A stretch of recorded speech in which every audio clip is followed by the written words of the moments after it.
أهلا بكم أعزائي المشاهدين في قناة أخبار كل يوم. 10 أسباب لانهيار الدولار في السوق السوداء وتراجعه نحو السعر الرسمي. يشهد سعر الصرف في مصر تحسنا ملحوظا تزامنا مع حزمة قرارات ناجحة جرى إعلانها تباعا من البنك المركزي المصري، والتي جاءت مدروسة وساهمت بشكل كبير في قوة العملة المحلية أمام نظيرتها الدولار، وفقا لما قاله الخبير الاقتصادي ومدير مركز القاهرة للدراسات الاستراتيجية الدكتور عبد المنعم السيد. الدولار يتراجع إلى سعر البنوك.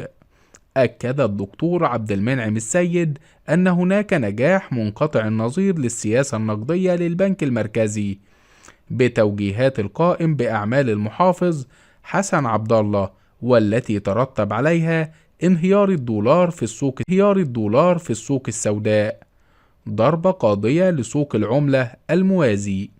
وأضاف في تصريحات أنه يمكن ببساطة رصد 10 أسباب لانهيار سعر الدولار بالسوق الموازي.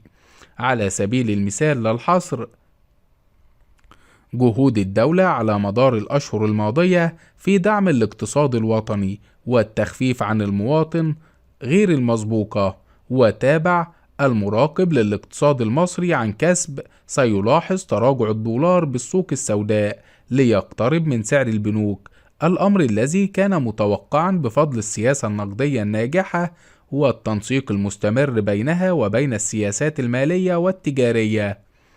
10 أسباب لانهيار الدولار بالسوق السوداء. 1. إصدار شهادات 25% التي نجحت في جذب سيولة من السوق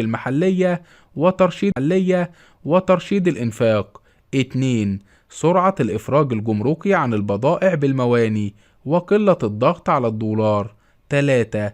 إلغاء العمل بالاعتمادات المستندية وتحقيق الوفرة بالأسواق. 4.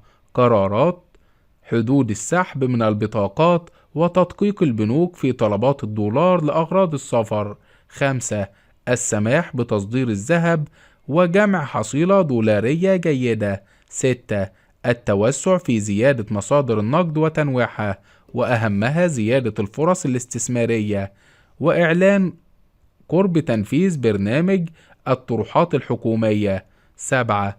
الودائع الخليجية والتدفقات النقدية من الجهات المانحة. 8.